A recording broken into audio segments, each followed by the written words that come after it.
চাই, সারা বিশ্বে আমরা অস্থির অবস্থায় বিরাজ করছি।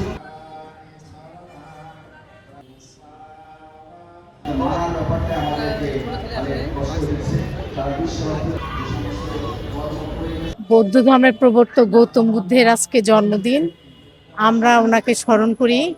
উনি পৃথিবীর ইতিহাসে প্রথম ব্যক্তি যিনি শ্রেণী সমাজের বিরোধিতা করেছিলেন।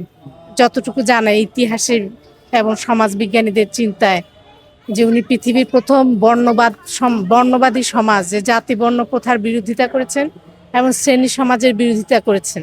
কারণ আমাদের গৌতম বুদ্ধ সে গড় ত্যাগ করেছিল সবকিছু রাজা ছেড়ে হইও আমাদের জন্য হইতো, সাধারণ মানুষের জন্য, যাতে আমরা এইসব কিছু থেকে মুক্তি পাই। কিন্তু মুক্তি তো আমরা পাই না। আমরা কয়জন ধর্ম আজকের দিনে চাইছি আমরা যেন ধর্ম নিয়ে থাকতে পারি, আমাদের ছেলে মেয়েরাও যেন ভবিষ্যতে ধর্মের দিকে এগিয়ে যেতে পারে।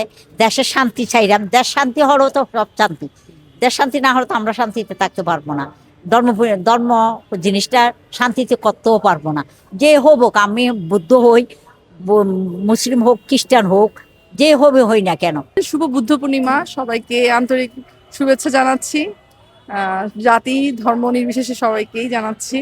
আজকে আমাদের হচ্ছে বুদ্ধের জন্ম, বুদ্ধের মহাপরিনির্বাণ আর বুদ্ধত্ব লাভ, এই তিনটা মিলে আমরা হচ্ছে বুদ্ধ পূর্ণিমাটা উদযাপন করে থাকি। আমাদের বৌদ্ধ মন্দিরে আসলে আসলে মনটা পবিত্র হয়। আর সবাইকে দেখে আমরা খুব একটা সবার প্রতি আন্তরিকতা থাকে, বা সবার প্রতি একটা ভালোবাসা শ্রদ্ধাবোধ জাগ্রত হয়।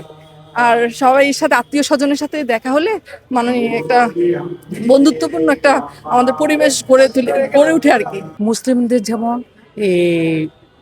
ঈদ, হ্যাঁ, হিন্দুদের দুর্গাপূজা, খ্রিস্টানদের হচ্ছে আপনার বড়দিন, বড় উৎসব, সেরকম আমাদের বৌদ্ধদের সেটা বুদ্ধপূর্ণ হচ্ছে মহা উৎসব। Kadang sabang mapradam pamatu me bande shambho